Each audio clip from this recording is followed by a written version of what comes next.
ہم ایمان لے آئے اور ہم نے اطاعت کی، ہم ایمان لے آئے اور ہم نے اطاعت کی، تو پھر اللہ تبارک و تعالیٰ کو صحابہ کرام کی یہ ادا بہت زیادہ پسند آئی، اور اللہ تعالیٰ نے یہ آیت کریمہ نازل فرمائی، آمن الرسول بما انزل الیہ من ربہ والمؤمنون، کہ ان کے رب کی طرف سے جو کچھ ان کے اوپر نازل کیا گیا وہ بلا جھجک بلا تردد اس کے اوپر ایمان لائے۔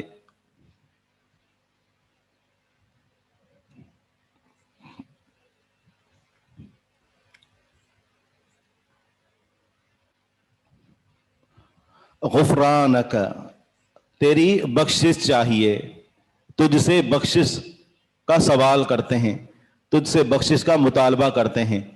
یہ کلام کے اندر جو عبارت ہے وہ محذوف ہے، یہ آگے آپ پڑھیں گے تو غفرانک کا چھوٹا سا لفظ ہے، لیکن اس کا معنی یہی ہے کہ ہم تیری بخشش چاہتے ہیں۔ جی، آمن باللہ و ملائکتہ، یہ مجمل ایمان ہے۔ ایمان، اس کے مقابلے میں ایک اور لفظ استعمال ہوتا ہے اسلام۔ کیا آپ کو معلوم ہے کہ ایمان اور اسلام میں کیا فرق ہے؟ کوئی بتائے گا؟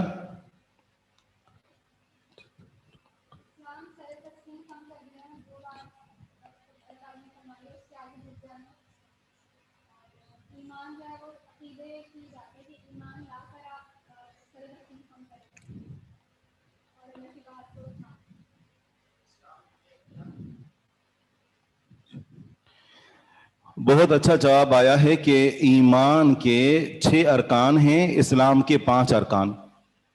اسلام میں ظاہری چیزیں ہیں، جیسے کلمہ شہادت ہے، انسان اس کو زبان سے پڑھتا ہے، ظاہری چیزیں۔ اسی طرح نماز، روزہ، حج اور زکوٰۃ، یہ ظاہری اعمال۔ اسلام ظاہری اعمال کا نام ہے، اور کلمہ شہادت یہ بھی ایک ظاہری عمل ہے کہ جب آپ کلمہ شہادت پڑھ کر ایک عمل کو ظاہر کرتے ہیں، ٹھیک ہے۔ جبکہ ایمان، اس کے 6 ارکان ہیں اور اس کا تعلق دل کے ساتھ ہے۔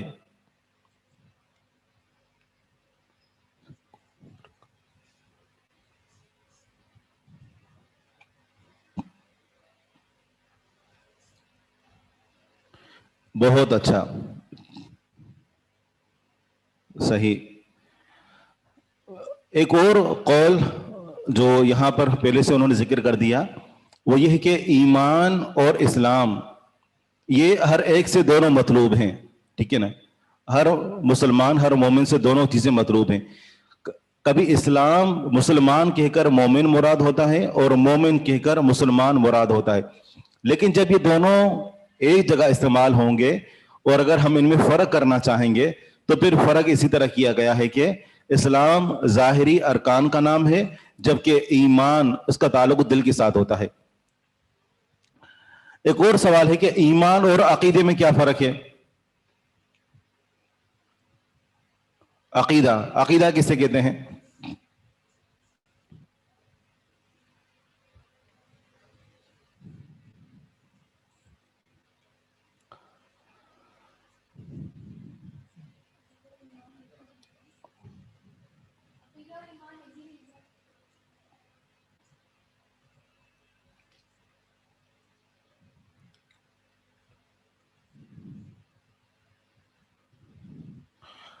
بہت اچھا، عقیدہ وہ پختہ یقین کی جس میں شک کی کوئی گنجائش نہ ہو۔ اصل میں عقیدہ یہ عقد سے لیا گیا ہے، اور عقد کا معنی ہوتا ہے گرہ لگانا۔ جب کوئی انسان کسی کے ساتھ کوئی خرید و فروخت کرتا ہے تو ہم کہتے ہیں کہ اس نے اس کے ساتھ جو ہے وہ عقد کیا۔ عقد خرید و فروخت کے موقع پر جو آپس میں معاہدہ طے ہوتا ہے اس کے لیے بھی لفظ عقد استعمال ہوتا ہے۔ اور ویسے عقد کا معنی کیا ہوتا ہے؟ گانٹھ لگانا، گرہ لگانا، اردو کا لفظ سمجھ رہے ہیں۔ عقیدہ بھی لفظ اسی سے لیا گیا ہے کہ وہ افکار یا وہ سوچیں کہ جن کے اوپر دل کا پختہ یقین ہو۔ پھر ضروری نہیں ہے کہ یہ صرف مسلمانوں کے ساتھ خاص ہے، بلکہ یہودیوں کا بھی عقیدہ ہے، نصارہ کا بھی، ہندوؤں کا بھی، سکھ کا بھی، اور جتنے بھی ادیان ہیں سب کا اپنا اپنا عقیدہ ہے۔ تو لفظ عقیدہ عام ہے، ٹھیک ہے۔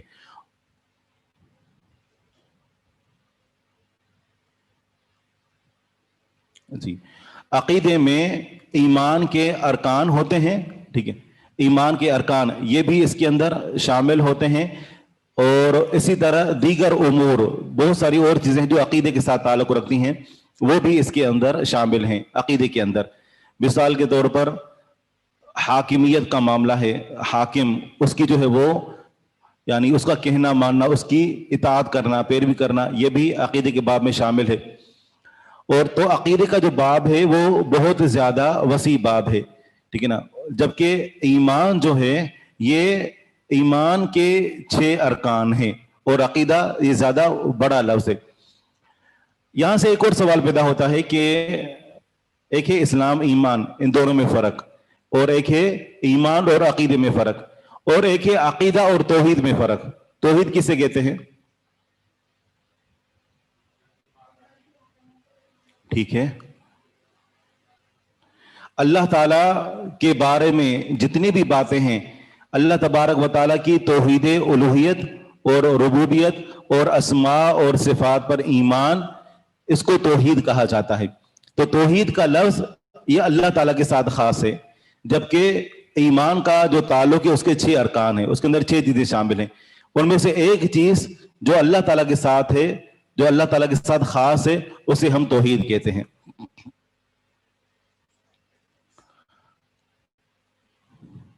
صحیح۔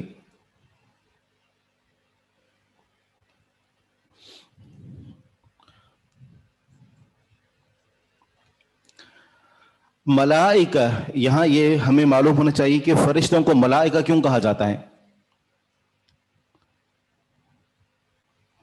ملائکہ اس کی جو واحد ہے وہ ملکن ہے، ٹھیک ہے نا، ملکن، اور ملک بادشاہ کو کہتے ہیں۔ اور ملکن جو لفظ ہے یہ لیا گیا ہے الوکتن سے، حمزہ لام واو کاف اور تا، الوکہ، اس کا معنی ہوتا ہے پیغام، الالوکہ الرسالہ، یہ پیغام کے معنی میں استعمال ہوتا ہے۔ چونکہ یہ جو فرشتے ہوتے ہیں یہ اللہ تبارک و تعالی کے پیغام کو اپنے بندوں تک جو ہے وہ اس کے بندوں تک پہنچاتے ہیں۔ اللہ تعالیٰ اور اس کے بندے کے درمیان جو ہے یہ قاصد ہوتے ہیں، کچھ اعمال کو لے جانے والے، کچھ کائنات کے اندر تبدیلیاں کرنے والے، کچھ بارش برسانے والے، کچھ کوڑوں کے ذریعے سے جو ہے یہ بادلوں کو ادھر سے ادھر لے جانے والے، کچھ ہواؤں پر، کچھ سمندروں پر، ہر جگہ پر یہ فرشتے اللہ تعالیٰ کے نمائندے ہیں، ٹھیک ہے نا۔ تو اس نمائندگی کی وجہ سے فرشتوں کو ملکن کہا جاتا ہے، اور ملک کا معنی کیا ہوتا ہے؟ نمائندہ، پیغام پہنچانے والا، پیغام رساں۔ لا یکلف اللہ نفسا الا وسعها، نہیں مکلف کرتا، نہیں تکلیف دیتا اللہ تعالیٰ کسی نفس کو الا وسعها، مگر اس کی طاقت کے حساب سے، الا وسعها، مگر اس کی وسعت کے برابر۔ لہا، اس کے لیے ہے، یعنی نفس کے لیے ہے، ما کسب، جو اس نے کمایا، یعنی جو اس نے نیکیاں کمائیں اس کا فائدہ اسی ہی کو ملے گا، وعلیہا، اور اسی ہی کے اوپر ہے، مکتسبت، جو اس نے کمایا، یعنی گناہ۔ لہا ما کسبت کا تعلق نیکی کے ساتھ ہے، وعلیہا مکتسبت کا تعلق گناہ کے ساتھ ہے۔ انسان کے لیے ہے جو اس نے نیکیاں کمائیں، اور انسان کے خلاف ہے، انسان کے اوپر ہے، انسان کے ضد میں ہے وہ جو اس نے گناہ کیے۔ ربنا، اے ہمارے رب، لا تؤاخذنا، نہ تو ہماری پکڑ کرنا، ان نسینا، اگر ہم بھول جائیں، نسینا بھول جائیں، او اخطأنا، یا ہم غلطی کریں۔ ربنا، اے ہمارے رب، ولا تحمل، اور نہ تو اٹھانا، علینا، ہم پر، اسرن، بوجھ، کما حملتہ، جس طرح تو نے اسے اٹھایا، علی الذین، ان لوگوں پر، من قبلنا، جو ہم سے پہلے تھے۔ ربنا، اے ہمارے رب، ولا تحملنا، تحمل کا معنی ہوتا ہے نہ تو ہمارے اوپر لادنا، ہمارے اوپر اٹھانا، اور تحملنا، ہم سے نہ اٹھوانا۔ ایک ہے کہ کسی کے اوپر کوئی چیز لاد دی جائے، اور ایک ہے کسی کو کہا جائے کہ یہ چیز تم اٹھاؤ، تو یہ تو ہم ملنا کا معنی یہی ہے کہ نہ تو ہم سے اٹھوا، نہ تو ہم سے اٹھوا، ما لا طاقت لنا بھی، جس کی ہمیں طاقت نہیں ہے، واعف عنا، اور تو ہمیں معاف کر دے، ہم سے درگزر فرما، واغفر لنا، اور ہمیں بخش دے، وارحمنا، اور تو ہم پر رحم فرما، انت مولانا، تو ہمارا مددگار ہے، ہمارا مولا ہے، فانصرنا، بس تو ہماری مدد فرما، علی القوم الکافرین، کافر قوم پر۔ بہت زیادہ اس آیت کریمہ کے اندر جامعیت ہے۔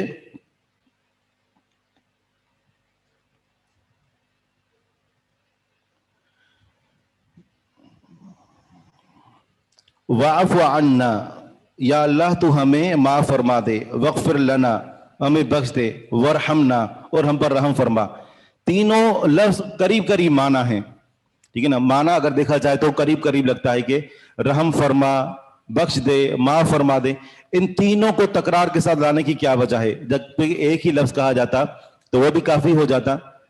دیکھیں نا، واعف عنا ہمیں معاف فرما دے، واغفر لنا ہمیں بخش دے، ورحمنا ہم پر رحم فرما۔ رحم بھی اللہ تعالیٰ جب کسی کے اوپر فرماتا ہے تو ظاہر بات ہے اس کے گناہوں کو معاف فرما دیتا ہے۔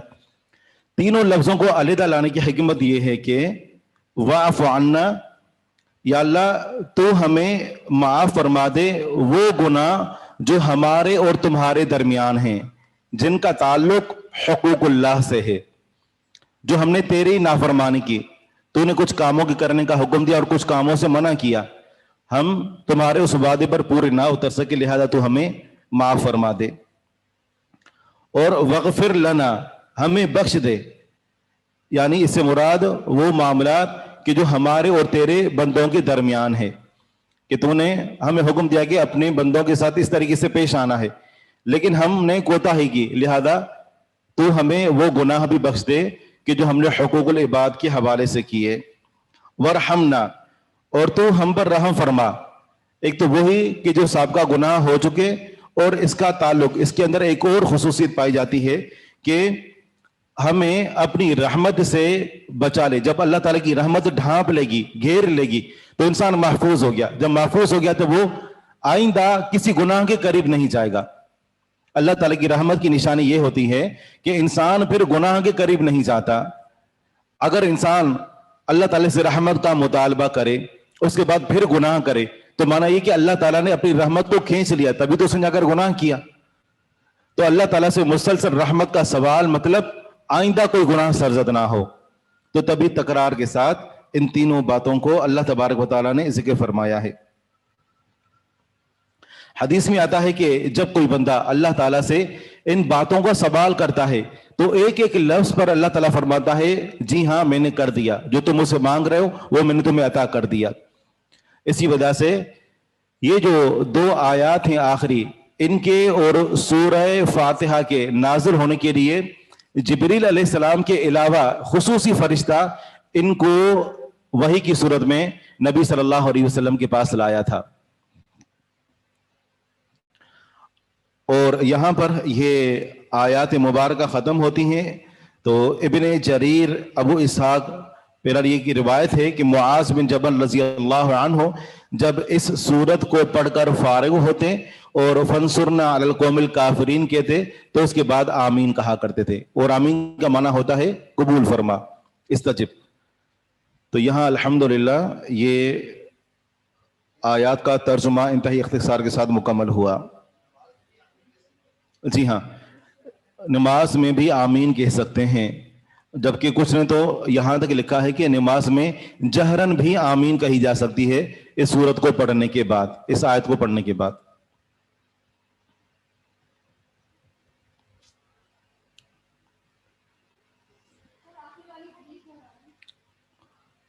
کون سی والی؟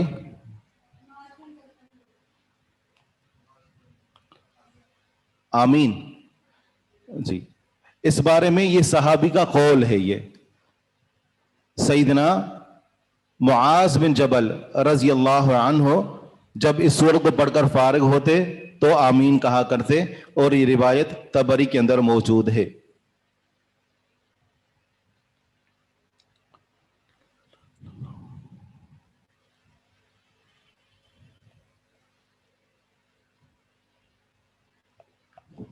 شیخ آپ نے سورہ فاتحہ اور سورہ بقرہ کے لیے ایک لائن کہی تھی کہ فرشتہ جو ہے وہ والی لائن پلیز کمپلیٹ کر دیجیے. صحیح.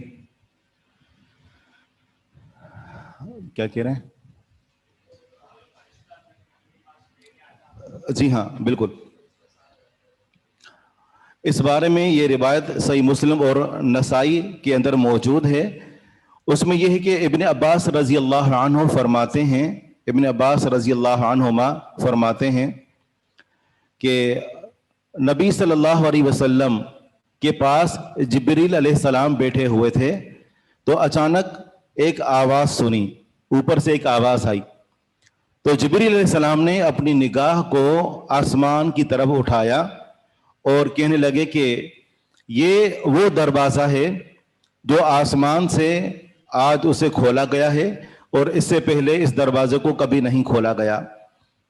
فرماتے ہیں کہ اس سے ایک فرشتہ نازل ہوا، اترا، وہ نبی صلی اللہ علیہ وسلم کے پاس آیا اور اس نے آ کر کہا ابشر بنورین قد اوتیتہما، آپ کو دو نور، دو روشنیاں، ان کی خوشخبری ہو کہ جو دو نور آپ کو دیے گئے ہیں، لم یؤتہما نبی قبلک، آپ سے پہلے کسی نبی کو وہ دو نور نہیں دیے گئے.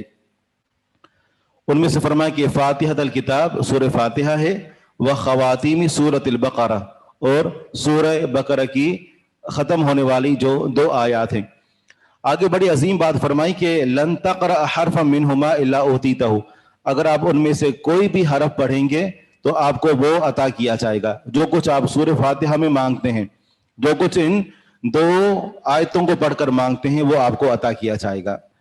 اسے روایت کیا ہے مسلم نے اور نسائی نے.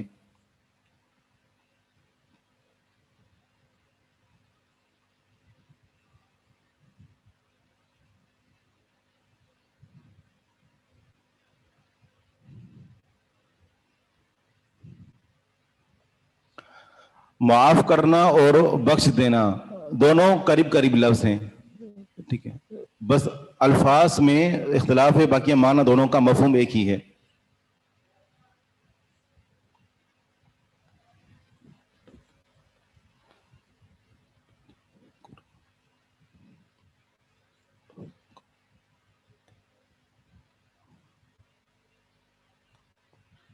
یہ سمجھ نہیں آیا، قرآن میں تو احکامات ہوتے ہیں،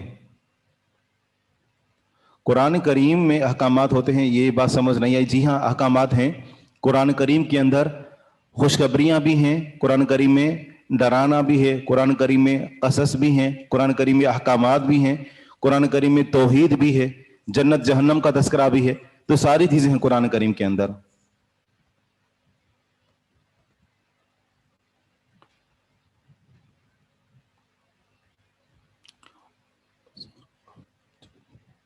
بہت سارے سوالات ہیں، آپ ان کو کاپی کر کے بھیج دیں تو مجھے آسانی ہوگی پڑھنے میں.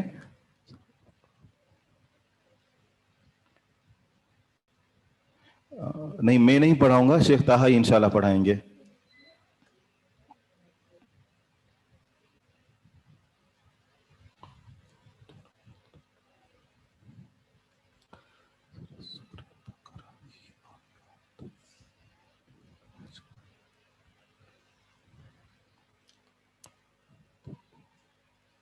جی ہاں، سورہ بقرہ کی یہ جو دو آیات ہیں اور سورہ فاتحہ، اس کے بارے میں متعدد روایات ہیں. ایک روایت تو یہ ہے کہ یہ مکہ میں بھی نازل ہوئیں اور مدینہ میں بھی نازل ہوئیں. ان کے بارے میں یہ دو طرح کی روایت موجود ہیں.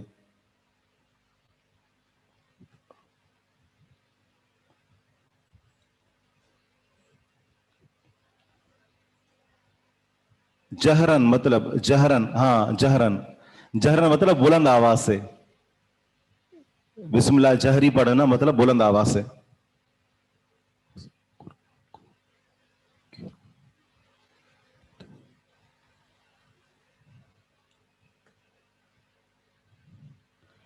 پڑھتے ہیں، یہ سوال ہے.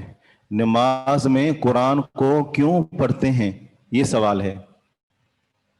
نماز میں قرآن کو کیوں پڑھتے ہیں؟ قرآن کریم کے ذریعے سے اللہ تعالیٰ کی عبادت کی جاتی ہے. نماز عبادت ہے، دعا کرنا عبادت ہے, قرآن کریم کی تلاوت کرنا عبادت ہے. تو نماز ان ساری چیزوں کے مجموعے کا نام ہے. تو قرآن کریم کی تلاوت کی جاتی ہے اللہ تبارک و تعالیٰ کی عبادت کرنے کے لیے, اللہ تعالیٰ کا قرب حاصل کرنے کے لیے.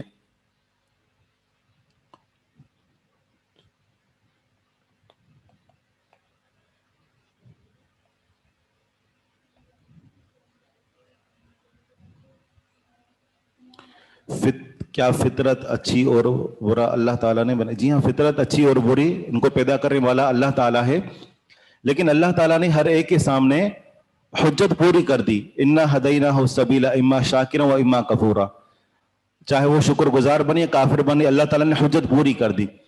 اور ہر ایک کی فطرت میں اللہ تعالیٰ نے یہ بات بھی رکھ دی کہ وہ جانتا ہے کہ حق کیا ہے, باطل کیا ہے. اس سے بڑی اور کیا دلیل ہوگی کہ انسان جب بھی کسی گناہ کے قریب جاتا ہے, گناہ اس کو ٹوکتا ہے, اس کو روکتا ہے. یہ بات اللہ تعالیٰ نے فطرت میں رکھ دی ہے.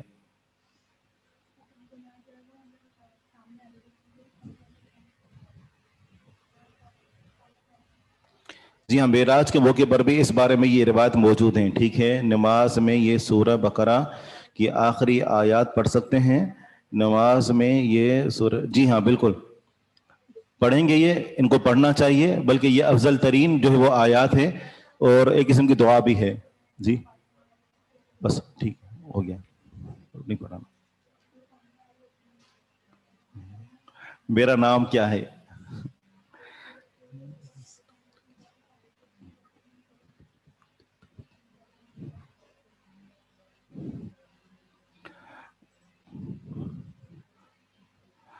ایک انسان بار بار جو ہے وہ گناہ کرتا ہے اور بار بار سچی توبہ کرتا ہے. ٹھیک ہے, لیکن اس انسان کو چاہیے کہ جب بھی وہ توبہ کرے سچی توبہ کرے. اور توبہ کے اندر یہ بات بھی داخل ہوتی ہے کہ انسان عزم کرتا ہے کہ آئندہ مجھے گناہ نہیں کرنا, پختہ عزم کر لیتا ہے. جب توبہ کے اندر یہ تمام باتیں شامل ہوں گی, توبہ کی شرطیں آپ کو معلوم ہوں گی کہ انسان جو کچھ کیا ہے اس پر شرمندہ ہو, اس گناہ کو فوراً چھوڑ دے اور آئندہ نہ کرنے کا عزم ہو. اگر حقوق العباد کے ساتھ کوئی معاملہ ہے تو حقوق العباد میں اپنا وہ حق بھی ادا کر دے. ایسا نہیں کہ چوری کی استغفار تو کر رہا ہے لیکن مال بھی ساتھ رکھا ہوا ہے, یہ نہیں, تو اس کا مال بھی اس کو ادا کر دے. جب یہ تمام باتیں پائی جائیں گی تو پھر حدیث میں آتا ہے کہ چاہے ہر مرتبہ انسان سے گناہ ہو, لیکن ہر مرتبہ جب یہ سچی توبہ ہوگی تو اللہ تعالیٰ معاف فرما دے گا. بلکہ ایک حدیث میں تو اللہ تعالیٰ فرماتا ہے کہ اعمل ما شئت فقد غفرت لک, کہ جب تک تم توبہ کرتے رہو گے میں تمہیں معاف کرتا رہوں گا. لیکن ضروری ہے کہ ایسا نہیں کہ انسان توبہ کر رہا ہے لیکن سوچ ہے کہ آئندہ موقع ملا تو پھر گناہ کروں گا, پھر یہ جھوٹی توبہ ہے. بلکہ ایک روایت میں آتا ہے کہ جو انسان توبہ کرتا ہے ساتھ ساتھ گناہ بھی کر رہا ہے تو گویا وہ اپنے رب سے مذاق کر رہا ہے, گناہ کے اوپر اصرار بھی ہے. تو انسان کا پختہ عزم ہو کہ آئندہ میں گناہ نہیں کروں گا تو پھر اللہ تعالیٰ معاف فرما دے گا. اللہ تعالیٰ بندے کی نیت کو جانتا ہے. اور پھر یہ کہ اگر سچی نیت کے ساتھ, دیکھیں بہت سارے جرائم ہوتے ہیں ہماری زندگی کے اندر, ہم نے ان کو چھپایا ہوا ہوتا ہے اور صرف اللہ تعالیٰ مطلع ہوتا ہے. ٹھیک ہے نا, اور اس وجہ سے معاشرے میں ایک مقام کے ساتھ چل پھر رہے ہوتے ہیں, لوگ ہماری عزت کرتے ہیں. ہم ان گناہوں کو چھوڑنا بھی چاہتے ہیں, کئی مرتبہ ارادہ کر چکے ہوتے ہیں لیکن ان کو چھوڑ نہیں پاتے. ٹھیک ہے نا, اس کی وجہ کیا ہے؟ وجہ یہ کہ ہم ارادے میں کمزور ہوتے ہیں, اپنے نفس کے بہکاوے میں جلدی آ جاتے ہیں. اللہ تعالیٰ نے جو بھی نبی صلی اللہ علیہ وسلم کا فرمان ہے, جو بھی اللہ تعالیٰ نے بیماری نازل فرمائی ہے تو اس کی دوا بھی, اس کا علاج بھی اللہ تعالیٰ نازل فرمایا ہے. کوئی اس کو جانتا ہے, کوئی نہیں جانتا. ٹھیک ہے, تو کسی بھی طرح کا کوئی بھی گناہ, کوئی بھی معصیت, اس کا حل ہے.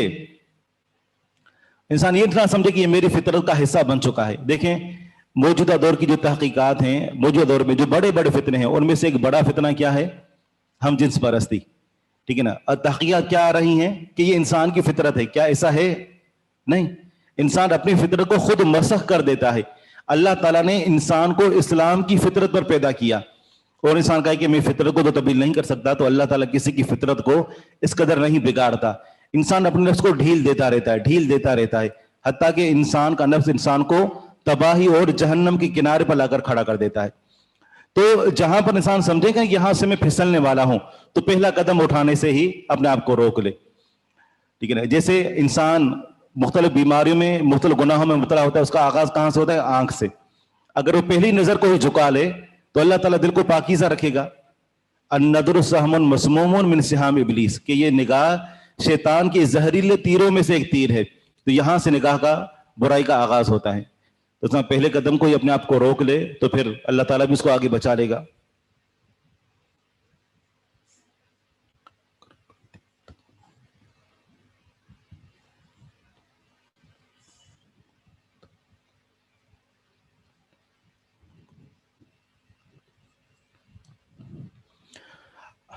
اگر کوئی بندہ کسی سے معافی مانگتا ہے اور سامنے والا قبول نہیں کرتا تو پھر آپ نے اپنا حق ادا کر دیا. ٹھیک ہے، پھر تو اللہ تبارک و تعالیٰ جانتا ہے آپ کی نیت کو. پھر آپ زیادہ اپنے آپ کو ذلیل نہ کریں کہ اللہ تعالیٰ نے ہر ایک کو عزت نفس عطا کی ہے. آپ نے معافی مانگ لی، اتنا کافی ہے. اب اس کے پاؤں پکڑنے کی، اس کے پیچھے بھاگنے کی، پھرنے کی ضرورت نہیں ہے. ٹھیک ہے، آپ نے جو اخلاقی طور پر فریضہ بندہ تھا اب وہ اپنی انا پر ہے. ٹھیک ہے نا، تو پھر آپ اس کو اس کے حال پر چھوڑ دیں. آواز نہیں ہے.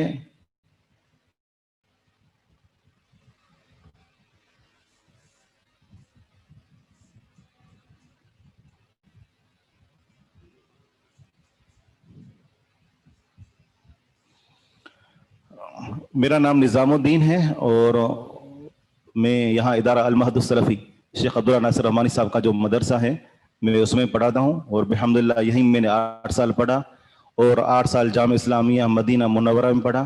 1 سال ہوا ہوئے مجھے یہاں پر آئے ہوئے الحمدللہ. یہ میرا مختصر اور جامع تعارف ہے. امتحان میں سوال نہیں آئے گا.